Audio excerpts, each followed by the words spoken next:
Hello, Branch County. Thank you for joining us. My name is Keeley, and welcome to the first Branch County Local Author Fair. We have three very different local authors here with us today to talk about their work and their experience. Randall Hazelbaker is a local historian, Brian Spear is a children's book author, and Kathy Wallagora is a Christian living author. Each author is going to give a short presentation, and we will be taking questions for them. You can ask your questions using the chat feature on Zoom. We'll do a short Q&A session after each author presentation, and then there will be a chance for additional questions at the end of the program, so you can ask your questions at any time. I'd also like to mention that once the library reopens, you should check out all of these authors' works, as they're either available in our collection or they're on our list to be added very soon. We're also going to be linking to their websites and contact info if you want to follow up after the program. So let's go ahead. Our first author today is Randall Hazelbaker. Randall Hazelbaker has been described as Mr. History and Coldwater's unofficial town historian. A fixture of the community, Randall is a currently serving Branch County Commissioner.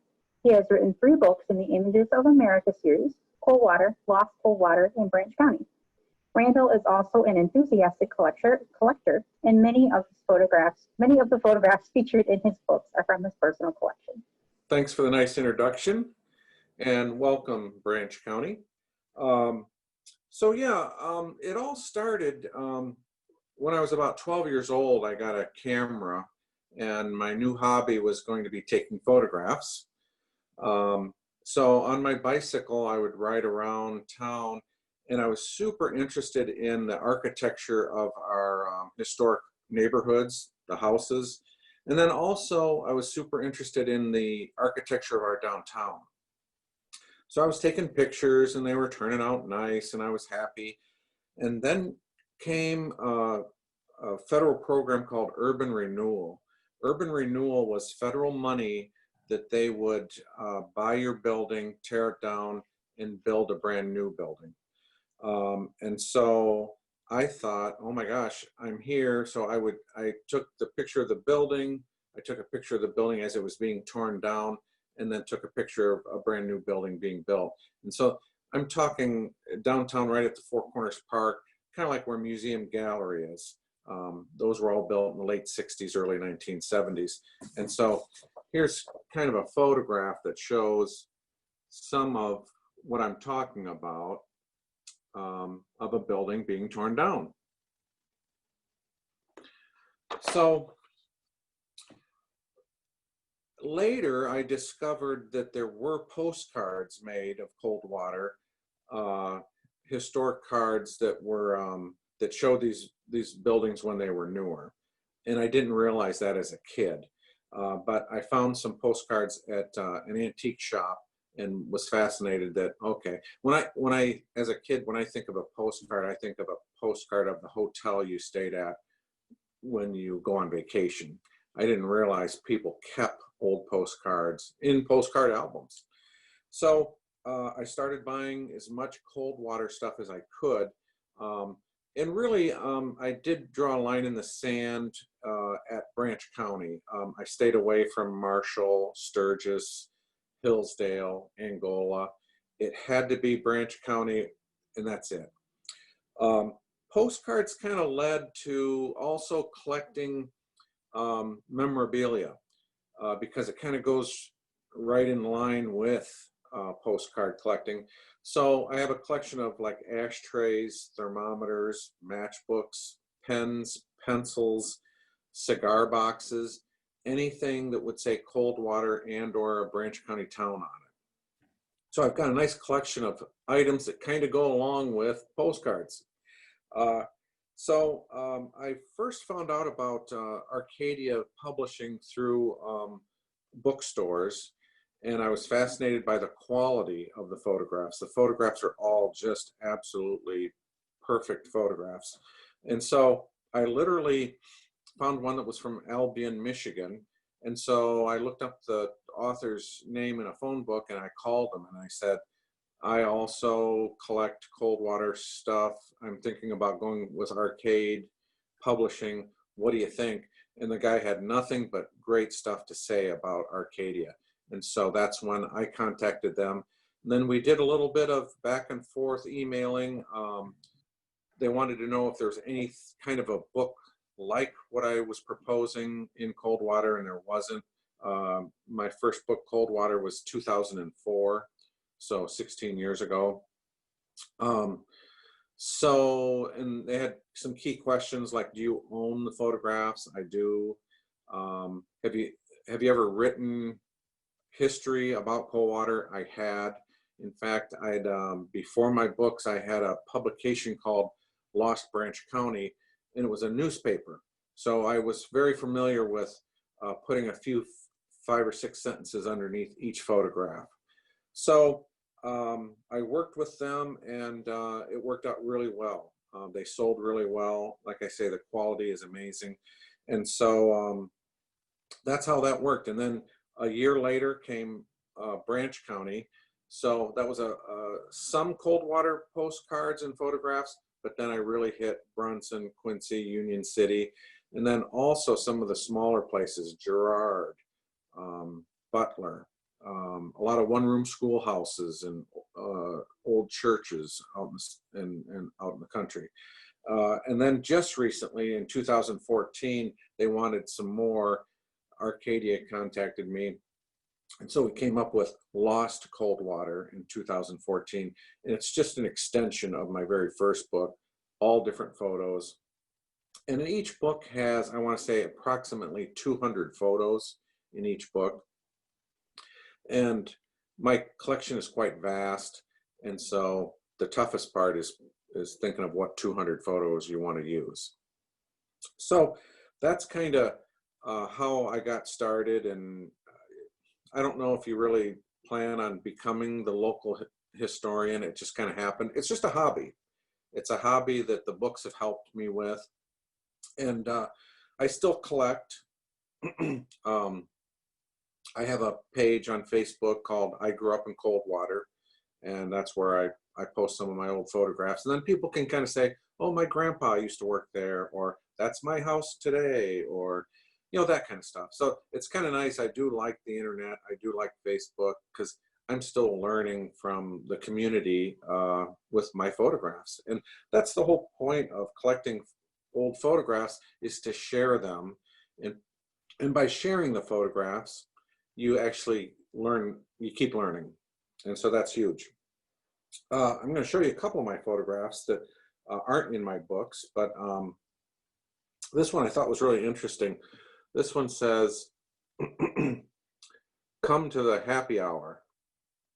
And I thought, I know what a happy hour is, but anyways, on the back of the card, it reads, just a little reminder of the big celebration in Coldwater, July 4th, 1914, and the happy hour.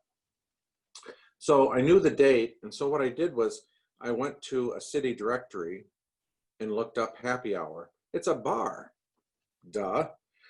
But anyways, here's like a float from 1914, and there's a big group of postcards. I want to say about 30 of them.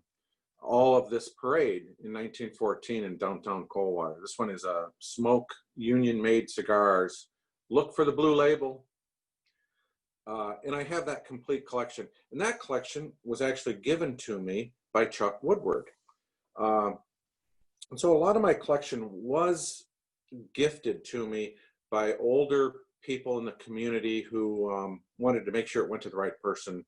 And so Chuck gave me that complete set of those 1914 postcards, which was phenomenal. A lot of people talk about the Hotel Arlington that is now Dean's Insurance, and it goes over to Taylor's Stationery. Well, there used to be a walkway. Oh, I remember that walkway. Well, here's a picture in 1920 of that walkway. What had happened was the Arlington Hotel was so busy and had no place to expand.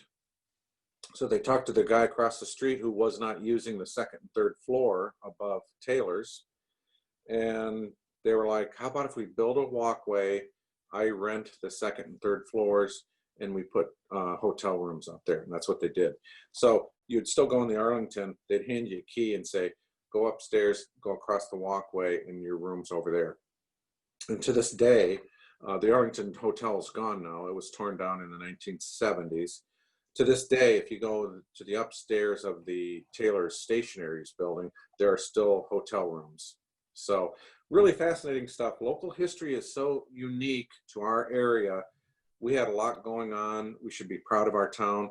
Yeah, a lot has changed. I-69 came through in the 1960s, and which is good for Branch County, but boy, it sure, the big box stores really love the interstate and all those fast food restaurants. I understand that they kind of pulled all the restaurants away from the downtown, but people are in their cars. They want to just get off the interstate, eat, and keep going. So we're working on our downtown. One of my last postcards I'm going to show you is our library when it was still red brick. So that's what it looked like before they painted it white. So that's my story, and I'll take any questions if you have any. Yes, we do have some questions for you. Also, I love that last picture so much. All of them, but especially that one. Okay, so we've got 3 questions for you right now. Randall, what is your favorite building in Coldwater? That is kind of easy, and yet, I don't want to play favorites, but the Tibbetts Opera House is huge for me. I was on the Tibbetts board for 20 years. I was a president of the board at the Tibbetts, and the restoration of the facade is jaw-dropping. I'm also a saxophonist, so I love the acoustics of the building. So it's a combination of architecture, the art, and then when you look at these other towns, when you're driving around and you're looking at their downtown and stuff, you're never going to see anything like Tibbetts Opera House, ever. So we need to keep promoting that. Good question. I've got a follow-up question to it. What is a favorite building of yours in the county, but outside of Coldwater? That's a really good question too. Some buildings are gone, like in Quincy. Quincy had a downtown hotel, and that suffered a fire. That's one of my favorite buildings in Quincy that's no longer there, the Quincy Hotel. They had a fire in 1973, but I really like the Quincy Library also. Quincy Library is just cuter than a button. And there's also a couple houses in Quincy that I love. The Fieldstone house in Quincy that's 1 block north on Main Street on the left. I love that house. It's all Fieldstone. In Brunson, Brunson of course lost a lot of their downtown in a fire. But Brunson used to have an opera house. The building's still there, but it's hard to tell it's there. But the one house I like in Brunson, there's a couple houses I like in Brunson. Brunson has a beautiful house that was restored. It was the Beardsley home, and somebody has restored it. It's all a little bit off the beaten path, but it's kind of a bed and breakfast. It's rentable for weddings and that kind of stuff. Union City has a beautiful downtown. Boy, talking about buildings that are no longer there. I hated that they tore down the building in downtown Union City that had the cupola. They tore it down, and now there's like a Dollar General in that area. But Union City has a couple of beautiful houses also. I really like that Union City has taken the old Putnam Funeral Home in Union City, and that's going to become their senior center. And that's a very historic home. So there's a lot out there. Brunson's, I don't want to keep hitting the libraries a lot. You kind of know your audience. But the Brunson Library is cool too because it's a Carnegie library. And so that's got a special history to it also. So a lot of nice buildings out there. Yeah. All right, so I've got several more questions. They just keep rolling in. So how much space would you say that all of your Branch County memorabilia takes up? Square footage wise, I don't know if I could tell you that, but I do have a of file cabinets. I literally have files on businesses and people. I probably have a file on you. But I do have tubs full of like cigar boxes and that kind of stuff. And so it's all labeled and they're all protected. But I don't know. I try to collect small stuff, but occasionally I have to buy bigger stuff. But I don't know what I could tell you about that, but I do have a couple of file cabinets with files, with photographs and histories. Good question. Hate to answer it. All right. Okay, so next question, changing gears. This has two parts. Are you part of the Branch County Historical Society? Or is there anyone else doing the sort of thing that you do, someone younger you are helping out like Chuck Woodward did for you? Oh man, great questions. I am a member of the Historical Society, and I even helped years ago. I used to work for the newspaper here in town, and I helped with the home tour.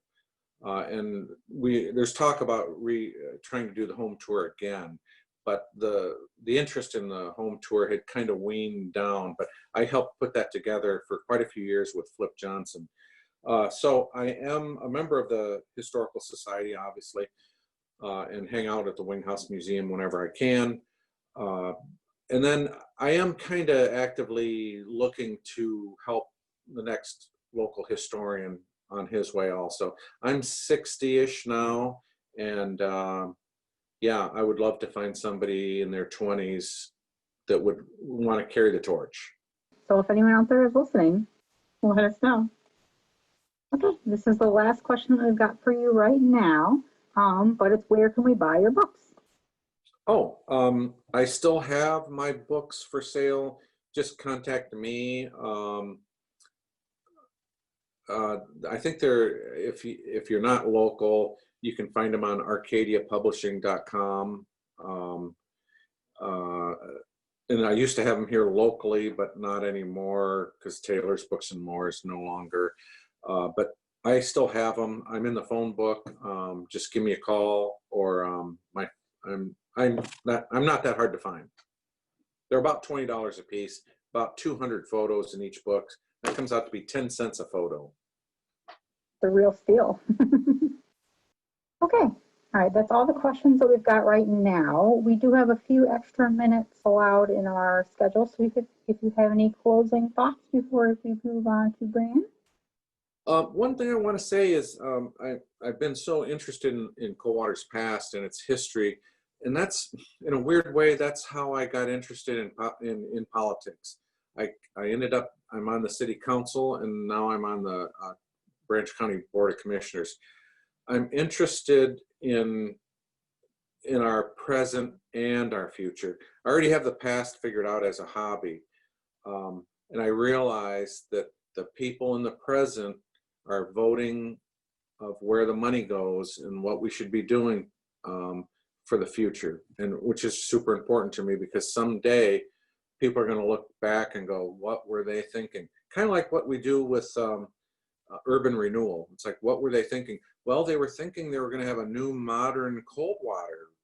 That's what people wanted in the 60s. Well, now we know that wasn't a great idea. So I want to make sure, looking forward, we do the right thing for Coldwater.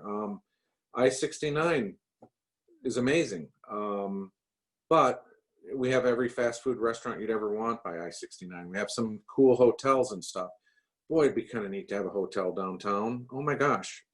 And you know, our train depot is still alive and well. We have the Little River Railroad that gives train rides to people. I think that's amazing. We tore down the Grant Hotel that used to be right there at the train depot. Oh my God, could you imagine the Grant Hotel as a bed and breakfast where you could get a train ride, stay in a fancy old hotel, and then maybe have a horse and buggy carriage ride up to the Tibbetts Opera House and catch an old show.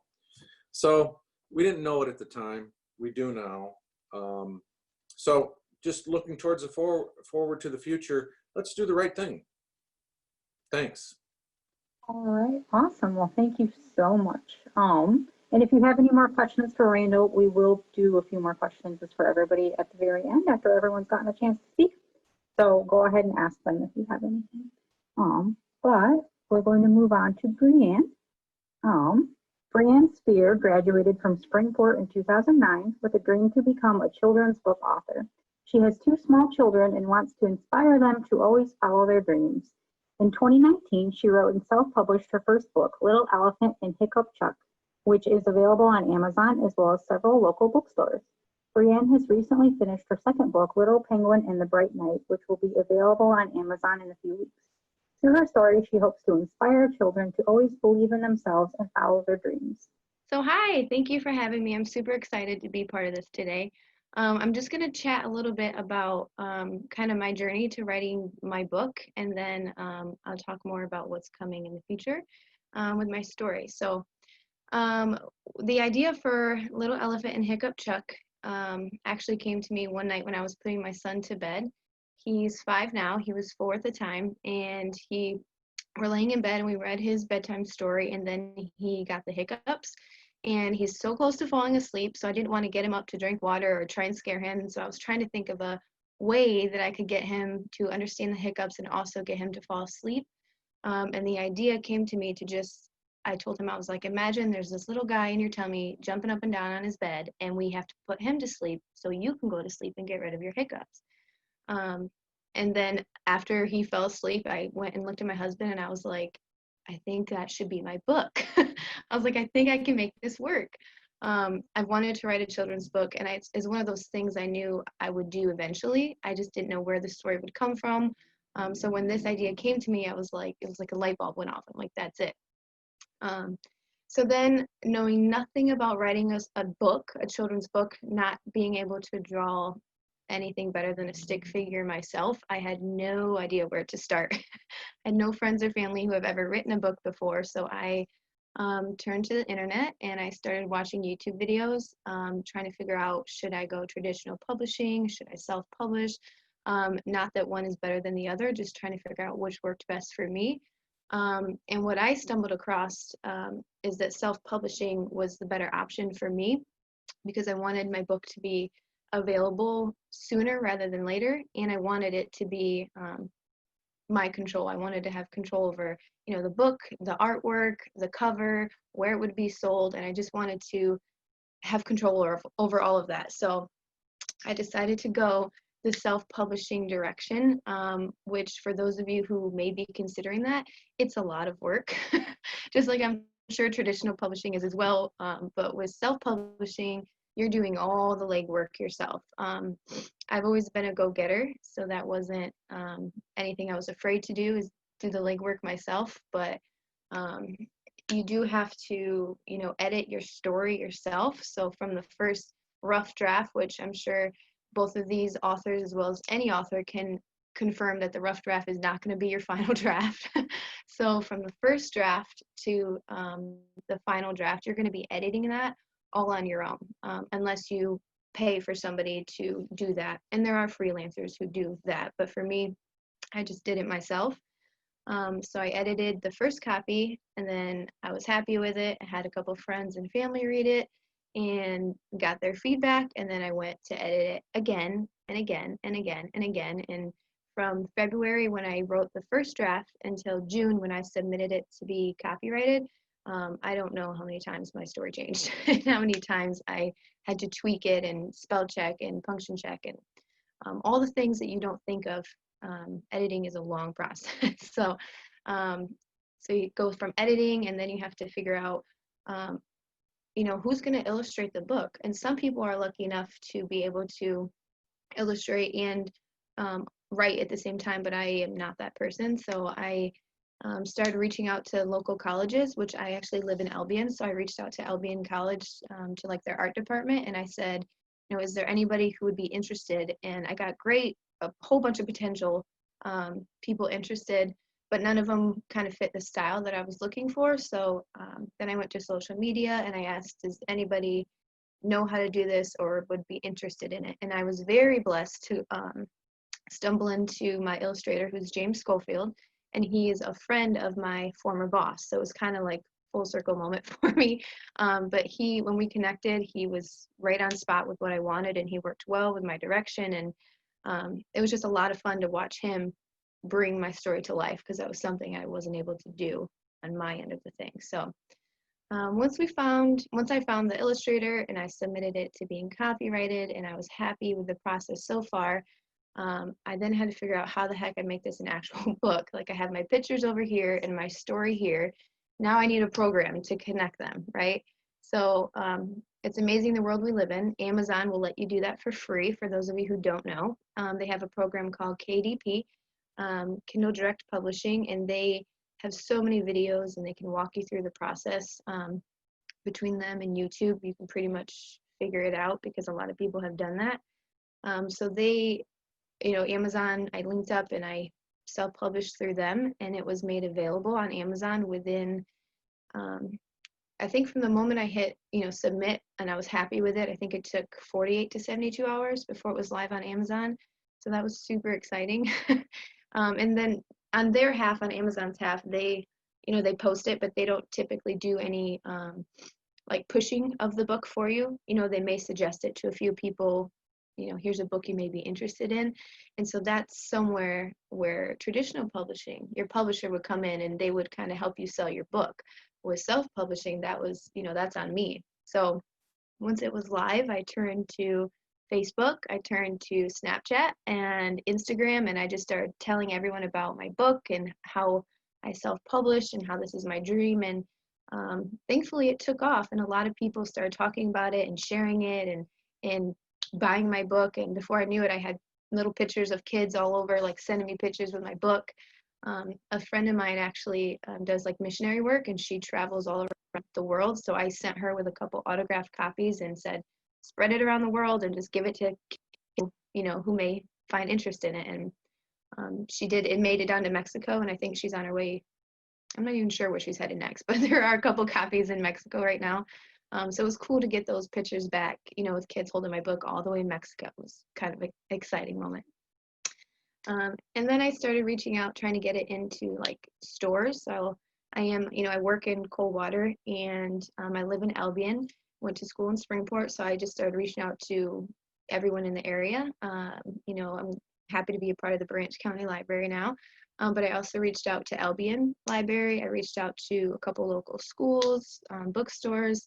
My book is available at Schuler's Books in the Meridian Mall, the Albion bookstore here, and Springport schools, Lanesburg schools. And in March for Reading Month, I had quite a few events scheduled that I was so excited about, but unfortunately they all had to get canceled, which is understanding with everything going on. But the Marshall Community Credit Union actually sponsored me, and they had in January they had an event set up, and they purchased a bunch of books and were giving them away for free, which was so cool to sit and sign books for people.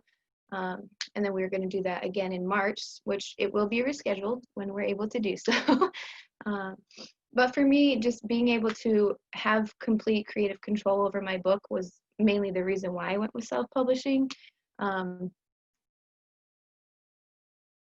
to be able to go legwork, which is what I love doing, all on my own with the help and support of friends and family, of course, was kind of what I wanted to do. And in March 13th, actually the last day that kids were allowed to be in school, I was at my son's school, and we sat and I went and read to, I think it was 15 different classrooms, and I was going from classroom to classroom reading my story to kids, and it was just to actually see their faces light up. They treat me like I'm a celebrity, which was super cute. You'd have thought I was like an actor walking in the classroom or something, but it was really awesome to just talk to them about how important it is to follow their dreams, no matter how big or scary they may be, to continue to pursue that. And it is terrifying writing your first book, and even more after that. So to tell them, hey, I did it, you can too, I'm totally normal, was really exciting to do. But for those of you who have not seen my book, it is Little Elephant and Hiccup Chuck, and it is on Amazon, like I said. And the story is about the little elephant who gets the hiccups, and she is struggling to get rid of her hiccups. And so she's playing hide and seek, and the hiccups keep interrupting her game. So she goes to her grandpa, and her friends are like, listen, Grandpa, how do I get rid of these hiccups? And then that's when you meet Hiccup Chuck, and Grandpa tells you all about the little guy who bounces in his bubble in your belly. and how to get him to go back to sleep. So this book is obviously fun. It's a cute way to explain the hiccups to children, but it also brings to light the importance of teamwork. You know, all the friends have to work together to get rid of her hiccups. And I'm big, my grandparents have always been a big part of my life.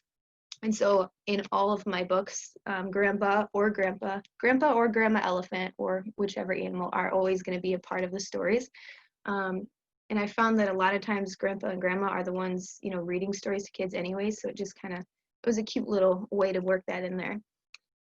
So teamwork, family, hiccups, and the big picture is just teaching kids to believe in themselves. You know, if they can, from the bottom of their heart, believe that they can sing Hiccup Chuck back to sleep to get rid of their hiccups, and it works, that's, you know, putting in their brain, hey, I have the power to do whatever I want if I just believe in myself. So that's kind of where I'm going with all of the stories. And in this book, you'll get to meet all of the other characters. There's the little zebra, the little penguin, and the little monkey, and of course the little elephant. And so each of these characters are going to have their own book, and they all have a different message for kids. The next one coming out will be available in a couple weeks, and I'm so excited. It's all about the little penguin. And little penguin has nightmares and is terrified of the dark, and through this story he learns how to believe in himself and become brave and overcome his nightmares. So it's really exciting, and I'm very happy with you know, with the illustrator. James is going to be working on all 4 books, which is huge, because, you know, with self-publishing you have that potential that your illustrator might not want to do the rest of the books, and then you have to switched up halfway through, and I'm just very happy that that's not the case with us. So let me see, I made notes, see if I have anything else. Okay, so I'm not sure if there's any questions or not yet, but I think that was about what I had for you. Yeah, we have a few questions if you want to launch into them. All right, so our first question is, after experiencing the self-publishing process, would you ever be interested in a relationship with a traditional publisher? That's a great question. And when I first copyrighted Little Elephant Hiccup Chuck, I had a publishing company reach out to me. And at that point, they hadn't, I'm not sure that they even had read the story yet. I think that it was more of like somebody, like an avenue for self-publishers to help them. But it was exciting to be like, holy cow, did a real publisher just reach out to me? So absolutely, you know, I love self-publishing, and I love having control over my stories and where they'll be going. But if there's ever an opportunity to work with a publisher, you know, I'd be happy to look into that for sure. Right. If it take a long time to go from a Kindle-only published book to a physical book in stores? So your books, if you direct, or if you publish on KDP, your book is available on Amazon, and if you do an ebook, that's available at the same time within 72 hours. And what they do is actually print on demand. So if anyone goes to Amazon and they go to purchase Little Elephant Hiccup Chuck, they'll automatically print out a new copy for that person and ship it right away. So it's pretty cool. So for me to actually have it in bookstores, I just had to buy, you know, the amount that I wanted and just physically go and present it to them. Like, here's, you know, 3 books or 10 books. Would you be interested in holding any of them? And then, you know, they then take the book, they shelve it, and then we split the profits. Usually it's 60-40. But then, you know, with that, you have the little bit of upfront cost to where you're buying the book, you know, upfront to get it in the stores. So it didn't take too long. It was a matter of, you know, having the income to be able to get those books ahead of time and then take them to the stores. But any store can purchase it itself too if they are linked up with Amazon. You know, they can, like a distributor, they can purchase them in bulk and have them as well. Kind of a related question, is there an audiobook or a video book of your book? Currently working on an audiobook. I have a friend of mine who has some equipment, and she's done things similar to this in the past. So once we are able to get together, I want to work with her and see if we can come up with making it, you know, really professional. But there is a bunch of different ways online that you can make your audiobook, and then you can link it to your Amazon profile as well.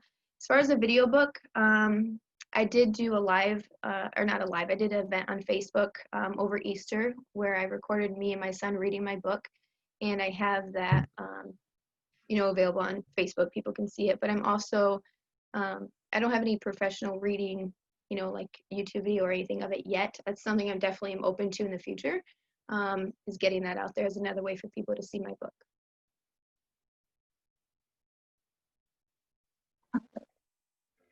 What do your children think about their mom being a published author? Oh, that's a good one. So my daughter is, she's not quite 2, so she doesn't know yet, but my son is like my biggest fan. And he actually, when I started working on the concept for the book, I went to him because I'm like, this book is targeted for kids, 2 to 6, 2 to 7. That's like the age group that I wrote it for.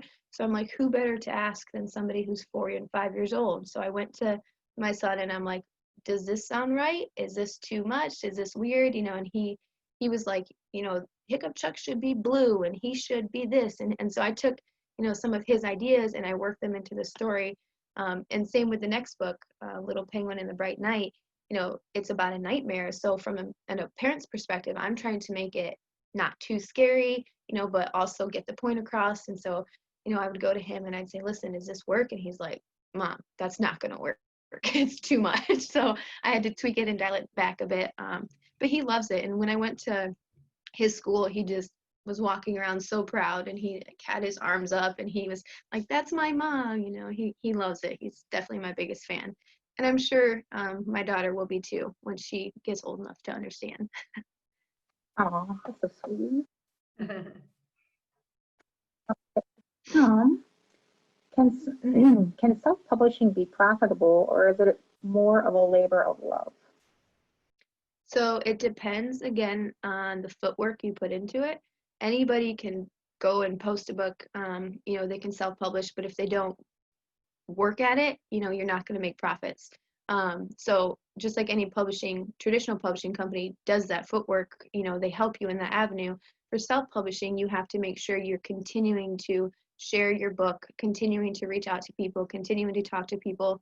I went as far as making bookmarks. And so my bookmark is kind of like my business card. So there's ones that I give out to people, that has a picture of me on it and my contact information, my website.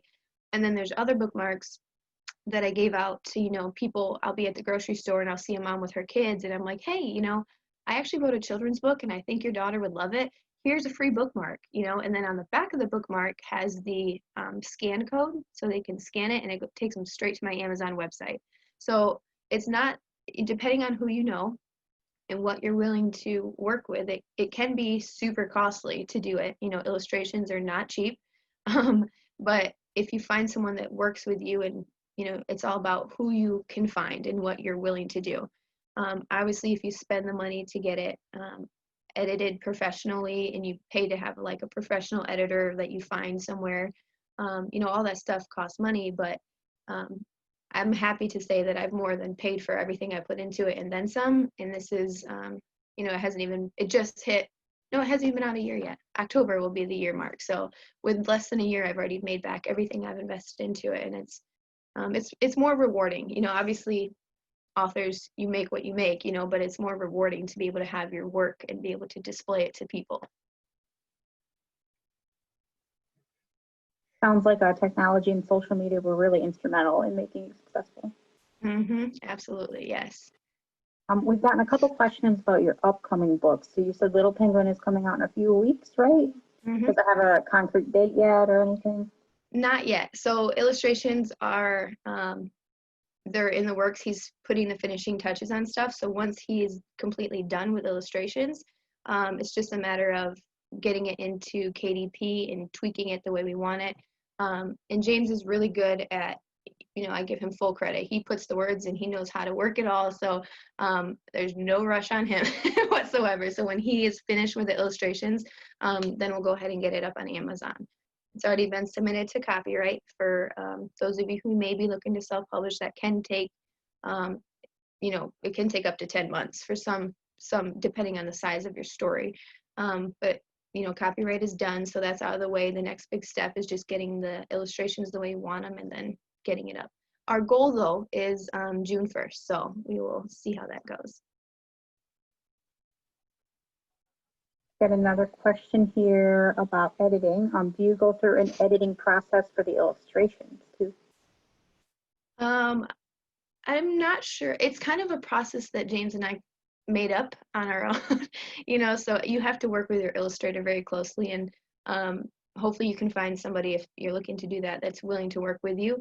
But when I write my stories, I put little side notes in there. So like, for the first page, I'll show you of little elephant. I said, you know what, I want this page to be at a part, and I want Grandpa Elephant to very clearly, be in the picture, and even boiling down to the characters, I was like, I want Hiccup Chuck to be this big, plump, fun character, so I had all these visuals in my mind of what I wanted, and so James would like rough sketch them. We got together and I kind of poured out everything that I expected and was hoping for, and then just page by page, he would send me a page just super rough and be like, is this kind of the direction you want?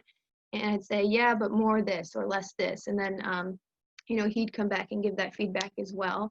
And his daughter, she's been a huge help. She kind of helps him from her point of view, because she's, she does drawing as well. So she'll kind of tweak it, and, he'll tell me all the time, Claire wanted me to change this. What do you think? And like, we kind of go from that avenue as well. So our process is we talk about it, he rough sketches it, and then we just take it page by page, and he'll send it to me and he'll say, are you ready to move forward with this one? And then I'll say, yep. And then like on to the next. We just go through that process.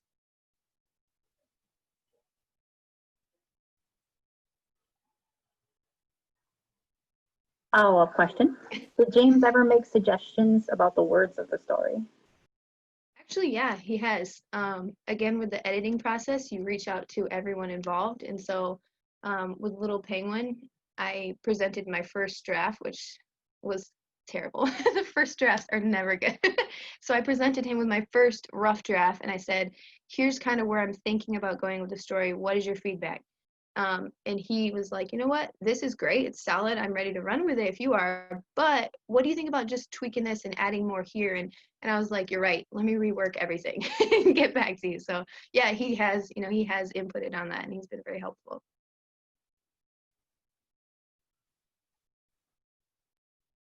Like great teamwork, huh?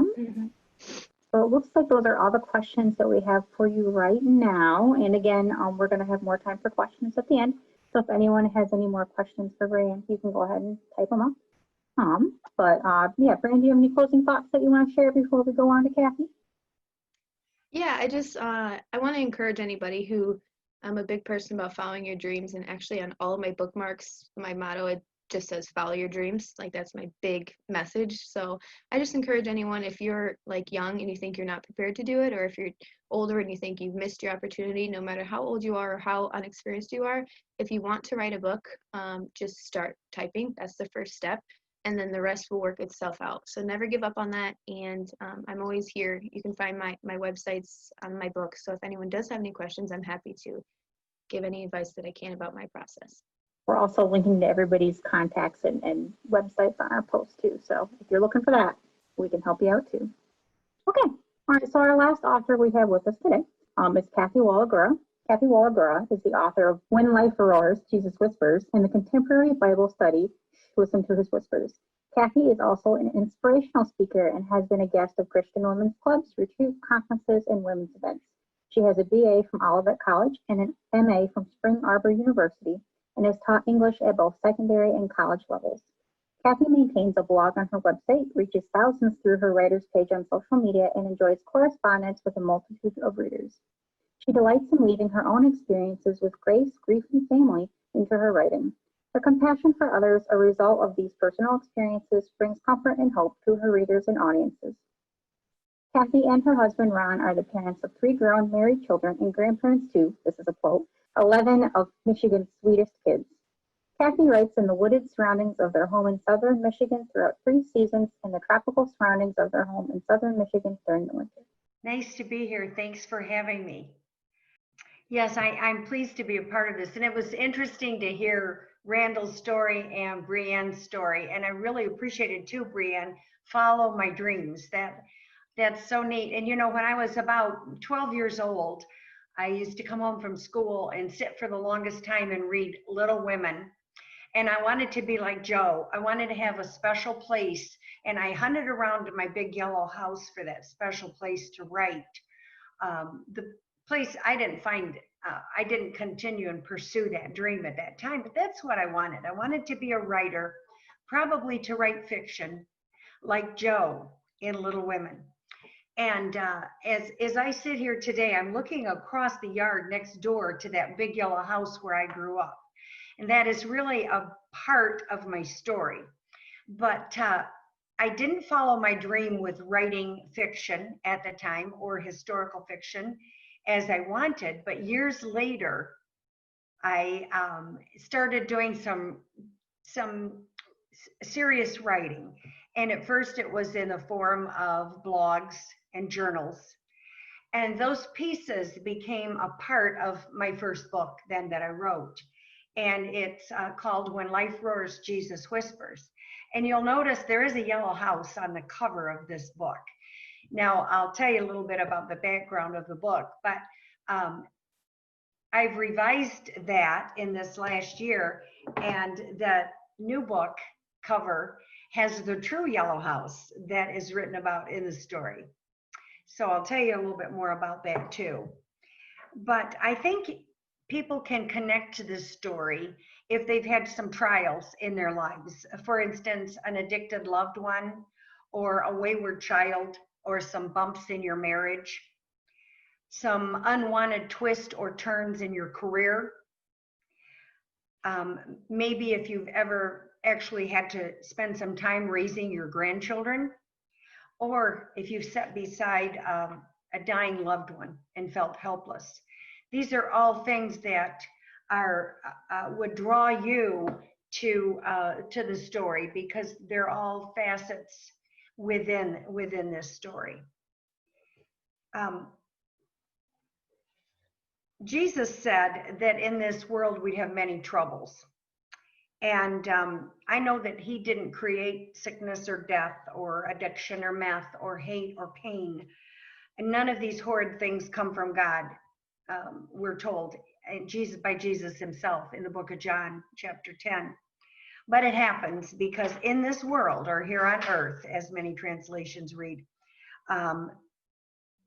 then the thief, the enemy, Satan came and brought these problems to us. It wasn't in God's original plan. But it happens, and it has happened in our lives, and it happened in my life too.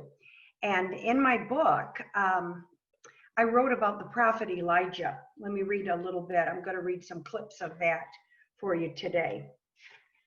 A little bit from the book. Elijah was a mighty prophet of God, and he had seen God's miraculous power, and he had performed that power through God's will as being a prophet. And so some years ago, trials happened in my life, and suddenly I was frightened by evil. And like Elijah, who ran to the cave to hide, I wanted to hide from these problems. And we're told that Elijah goes to this cave to hide. And the Lord tells him to go out and stand on the mountain in the presence of the Lord. And a great and powerful wind tore the mountains apart. The Lord was not in the wind. And after the wind, there was an earthquake, but the Lord was not in the earthquake. And after the earthquake came a fire, but the Lord was not in the fire. And after the fire, there came a gentle whisper. And you know, I wondered, where are you now, Lord, in my life, when the greatest trials came into my life? And I began to be quiet and listen to that whisper. And when I speak of the whisper, I'm really speaking about the Word of God, the Bible. And I started to listen to what it really had to say to me. And it was as though Jesus was whispering to me. And so throughout my book, I have these segments called Jesus Whispers. And I think that so many people can relate to that if they just substitute their own name in there. And this first one that's written in the book says, Kathy, I was not in the great and powerful wind, the earthquake, or the fire that tore your world apart and shattered you. but I was with you through it all, and I'm with you now. Listen to me. So I quieted myself and I began to listen to Jesus's whispers for me. You know, the wind and the earthquake and the fire, and now the plague. It really sounds like it really is. These really are the headlines in today's world. Not only the headlines in today's world, but the storms and turmoils that occur within our lives and within our families, within our homes. These are some of the storms of life, the winds that destroy everything in their paths, and the earthquakes that tear a person right off his or her foundation. The fires that burn not only our homes, but our memories and everything one holds dear. So what about these storms in our lives? Why do these happen? Well, I've written about it in this book, and I think that people can really connect to this in the chapters of the book. And the first chapter is called Whispers of Truth. Let me read just a little bit about that, because some of our people who are listening and readers will connect to this. I yearned for nights filled with peaceful sleep and pleasant dreams of beautiful moments, dreams of my family gathered together, everyone healthy and happy like a Christian family should be or could be, but in reality it wasn't so. Instead of sleeping peacefully and dreaming pleasant dreams, I usually tossed and turned. This night was no different. The phone call came shortly after Ron and I were both sound asleep. Early in the night, between a normal Tuesday and a wretched Wednesday. I jumped out of bed to answer. With Mama and Daddy both in nursing home, I was accustomed to receiving phone calls day or night. Doctor ordered a different medicine, or your mother had a fall. But I could see on the caller ID that this call was different. It was Jesse, my son-in-law's dad, Jake. And I knew something was wrong, desperately wrong. Kathy, this is Jake, he said. Amber and Jesse have been arrested. Please, God, let this be a nightmare. Let me wake up now. Arrested for what, Jake? The sound of my own voice startled me. I was surprised I was even able to speak. I was now also talking to Ron, my husband, who had sat up in bed at the same time I spoke to Jake. I knew the answer to my question. It must be drugs.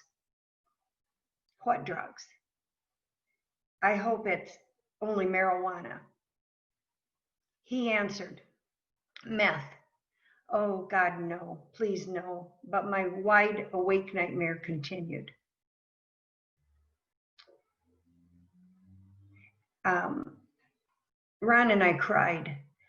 My heart sank to a depth in my soul which I hadn't even known existed. And we lay in our bed, which now felt like a cement slab, and we held each other for the rest of the night in shock, in silence, and in dismay. You know, that Wednesday morning was inwardly just as dark to us as the long night had been, but daylight signaled us to get out of our uncomfortable bed and step into an even more uncomfortable world. The garish aura surrounded me and followed me from my bed, down the hall, through the house. I was still hoping to awaken. But like the nightmares of my childhood, I couldn't get away from the monster that was chasing me.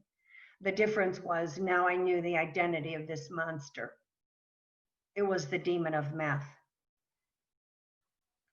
My husband, Ron, and I were hit hard with that storm years ago, and you'll connect to some of these things if you were ever awakened in the middle of the night or any time at all with a phone call or news that you didn't want to receive. This happened, and like Elijah, who had a monster chasing him, he was too frozen by fear.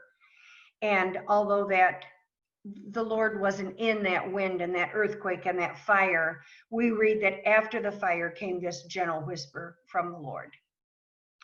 So through his word, the Lord spoke to me, and I began to write these whispers down, these truths that I learned about through his word. His whispers were found in his word. And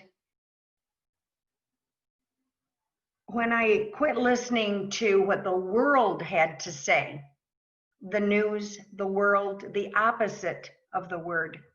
And I started listening to what the Word of God had to say. So I wonder what your takeaway might be from this book. And I'm wondering because this book isn't simply my story about the events that happened before or after that dreadful middle of the night phone call.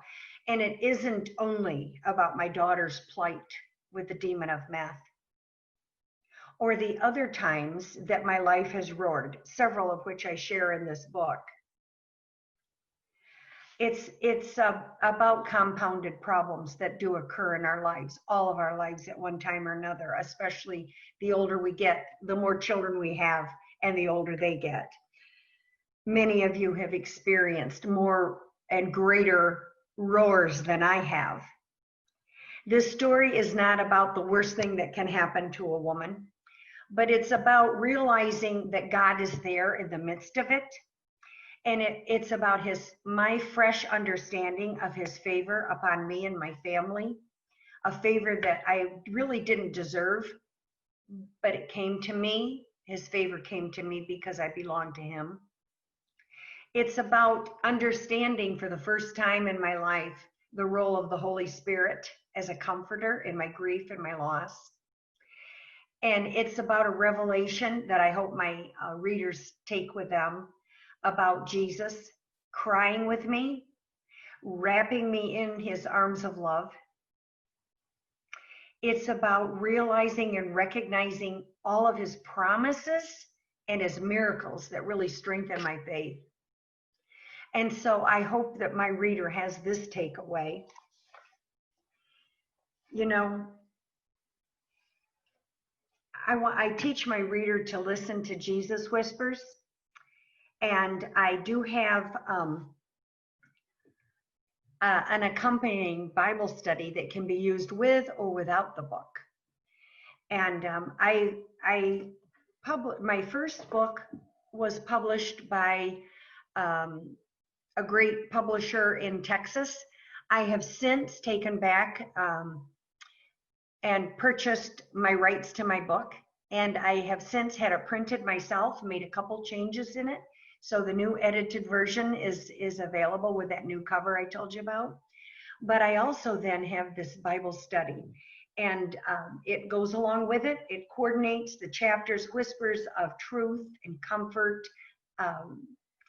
mercy and faith, and hope and promise.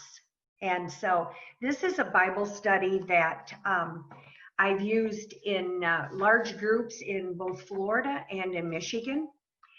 And it is composed of teaching at the beginning, and then a talk time where a person can work on study individually or in a group, and then a take-home time throughout the week in which you practice listening to Jesus whispers.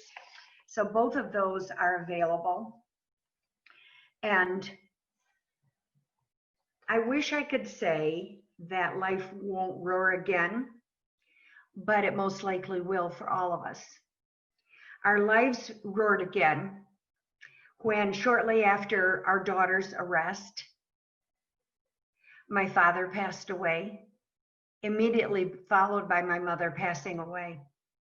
And later that same year, the birth of our 10th grandchild, who was diagnosed with a dreadful genetic disorder, holes in his heart, and a wicked eye disease.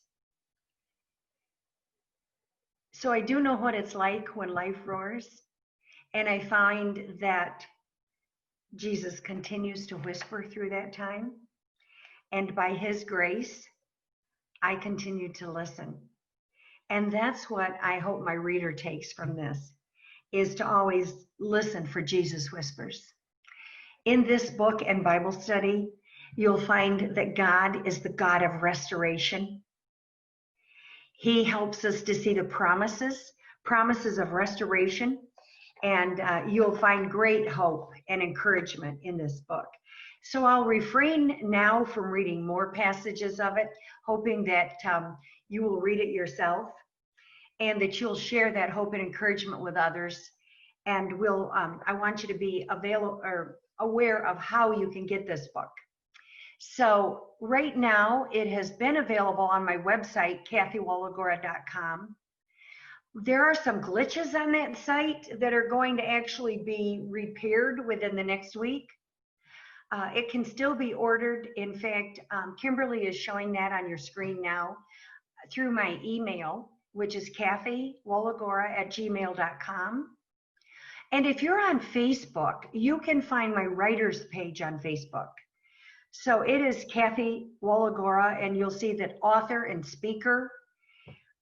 And find that and like that Facebook page if you would, and follow me on there. But you can message me through that Facebook page as well. So either to email or through message, find me. And this book sells for my Jesus Whispers, when Life Roars Jesus Whispers, typically sells for $15.99. So with tax on that, it comes to almost $17. And the new Bible study then, which is a really beautiful 8 by 8.5 by 11 Bible study book with a nice heavy cover to it, and easy to write in as well. And I'd like you to consider using that for yourself or in your church groups. And even now, during our time of social distancing, don't hesitate from doing a group Bible study. It can be done through Zoom or other social media. It can be done even through FaceTime or Skype. And so don't hesitate from getting together with others and doing Bible study in that way. So you know what I'm offering for people at this time who've joined in and listened to the Branch District Library event today is to purchase the Bible study for $10.99 plus the tax. And I'm going to give you my book, which typically sells for around $17 for $5 to go with that Bible study. So I would just encourage you to do that. And so online, whether it's through the email or my website or through Facebook, let me know that you've heard of that offer through our Branch District Library event, local authors event. And I will make sure that you can get, some way we'll connect and I'll get you that book. My Bible study book for the $10.99 plus tax, which comes to $11.65, and throw in my book, which normally costs $17. When Life Roars Jesus Whispers, it's about close to 300 pages, and I'll throw that in for $5. So I'd like you to really have that. I'd like you to be blessed with that. So what else can I tell you about my writing and my books today? Yeah, we've got a couple questions here for you. First, your book seems to share very personal stories from your life. Was it hard to put those personal stories down on paper? Oh my goodness, yes. Yes, it was. At first, it wasn't so hard to put those down. The writing came freely to me. And I was just really blessed to be able to organize that and put it together. But as far as was it difficult, the most difficult I remember was when I first gave my first book talk. And, you know, I had the books with me and I took them to the Quincy Library, it was. And many people were there that evening, about 50, which is really a big turnout for a little town. And, you know, that day, I just spent the day contemplating this first event of sharing it. And I kind of had some regrets. I was frightened. And I thought, my story is out there. There's no getting it back now. Everybody knows my dirty laundry, you might say, in a way. Everybody knows my story, and it's a painful story. And I thought, why did I do this? Because telling the story can be difficult, and it can be painful. And, you know, that very day, in the Word, Jesus whispered to me, it was in the book of Matthew, and he said, exactly, this is paraphrased from his exact words, but he said, what I teach you in the dark, and boy, he had taught me plenty in the dark. He said, what I teach you in the dark, shout it from the rooftops. And you know, that was his whisper to me, his message to me, that I'm not alone. People are hurting. And our families aren't perfect. We're broken. And this facade that had covered me and my family of, oh, how are you? I'm fine. Everything's good. And everything isn't so good in our lives. We're all broken people. And I'm just one of them. And so I found it then easy to share what happened. Not at all embarrassing, not at all humiliated by it, but to share it with others, because I realized, and everybody has, not everybody, but so many people, you know, shared with me, I've gone through something similar. This happened in my family. I've lost my mother too. I know how much you're hurting. And I, in turn, have been able to share that with others. So yes, it is difficult. It was difficult, but it's not difficult. All right. We also have some interest here in your publishing and marketing process. So what was the publishing process like for you? Was it difficult to, once you got your story, was it difficult to get it out there? And have you, like Brian talked a lot about, worked really hard to really get your book out there where people will see it? Oh, that's, you know, yes. I did not want to take the self-publishing approach for a couple reasons, and one was the investment. I wanted someone else to publish my book. I went to the Maranatha Christian Writers Conference. I'd strongly recommend it. It's held every fall in September in Muskegon, Michigan, beautiful Lake Michigan. And it's not just for Christian writers, but there's a lot of emphasis there, how to promote and how to write for Christian writers. So I did attend that 4 different times. And every time I approached one-on-one, you can meet with the experts. I asked their advice on what avenue to take. My story is a memoir. Memoirs are not easily published. Everybody has a story and has a memoir.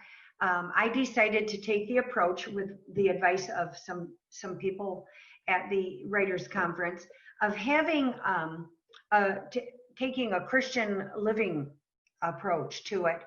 And that is where the reader really connects. So at the end of each chapter, I have questions that the reader can read and answer for himself or herself. It was easy for me to do that with my teaching background, to come up with applicable questions. And that put it in a different genre, instead of being a memoir, into a Christian living book. Nonetheless, I still discovered that being an unknown, not having a huge platform like Max Lucado, or some, you know, well-known writer, then people don't really want to publish you. So I took the approach first of going after what I called my A-list. And they were the top Christian, about 5 top Christian publishers: Zondervan, Thomas Nelson, Baker, Daily Bread, Discovery House. And I met personally with the acquiring editors from these top Christian publishers. They were truthful with me, and I say this not bragging and not being arrogant. They said, "Kathy, your writing is excellent, but we can't publish you."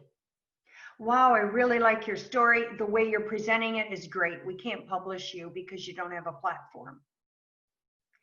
And so that's fine. I appreciated the openness. So I went with Plan B. Plan B was my next list of publishers. And these were publishers that weren't so well known, but I would approach. And, you know, the Lord just worked it out. At one of the writers' conferences, I was approached. And I was approached by this publisher from Texas. So I asked advice of several authors at a writing conference. And I told them who had approached me. And I said, "Do you think I should, you know, contract with them?" They said, "Oh my word, yes. If you are picked up by a publisher, you need to contract with them." So I did. And they put all the money, and I just can't imagine how much money publishers put in to this, probably 10, 15, 20,000, I don't know. But publishers don't do what they used to do, and that is to really distribute your book themselves. They do this, again, for name publishers. So you have to promote your book yourself. Most of my books then, after being published by this publishing company, Bold Vision Books in Texas, most of my books were still sold, although available through Amazon, Barnes & Noble, all the major distributors. Most of them were still sold by me at events where I spoke. So after being published and printed by Bold Vision for several years, I bought the rights to my book back. I bought Adobe,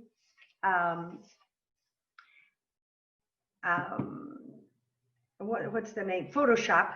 I bought Photoshop and InDesign, which is this in-depth program by Adobe Creative Cloud. And I thought, okay, I can tweak and I can revise both my cover of my book and changes that I want to make inside. Because I've worked with Word documents and Publisher and PowerPoint, and I'm pretty adept at doing that. I looked at that InDesign and Photoshop, and I thought, oh my word, I don't even want to touch it. So I was able to contract with some really sharp, one person in particular with Photoshop. He helped me to redesign the cover of my book, and that was Patrick Cook from Quincy. He tweaked and worked at my cover, both front and back. And then I was able to work with Nate Reagan from Venice, Florida. And he did some further tweaking with my cover inside and out. He helped me with InDesign, changing the font and some of the particulars, small changes that I wanted to make on that. So, I was able to seek people out and get some help. And then Nate helped me as well with my Bible study book. And the inside then, I followed from my own Word document and sent this to a publisher. I checked with, I say a publisher, actually a printer. And I checked with printers all around this part of the country, the Midwest, and found Total Printing Services in Illinois. And I went with them. And they gave me a good price and the fine quality. So I'm still selling the book myself, you might say, but I have control over it. And I like that now. So I'm doing that. It's working well. I might put it back on Amazon or Barnes & Noble. Writers often make about $1.25 on a book on Amazon. So I'm gonna, and maybe there are some ways to make some more on that, but I will get to that in the future again. It used to be on Amazon, and I'll probably get it back on there again. Do you have any plans to write more books? Oh, yes. I'd like to write that fiction one, Little Women style. So yes, I'll always continue writing, yes. And actually, I would like to write historical fiction. All right, that looks like it's our last question specifically for Kathy, but we do have a question for all of the authors. Okay. What are some of your favorite authors to read? I don't know who wants to go first.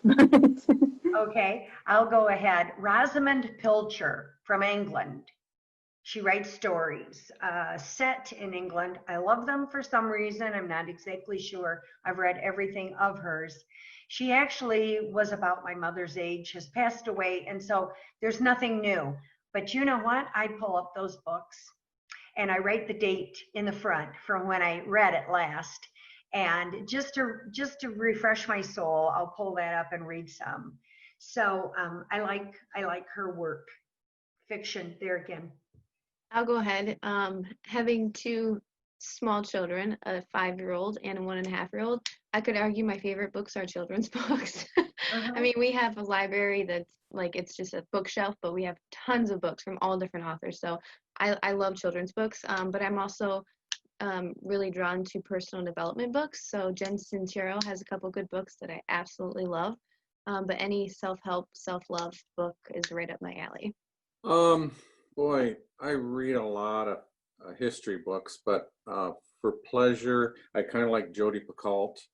Um, I'm a visual person. I love anything by Ken Burns, all his documentaries on jazz, baseball, the Civil War. Love it. So Ken Burns. All right, that looks like that is all the questions that we have today.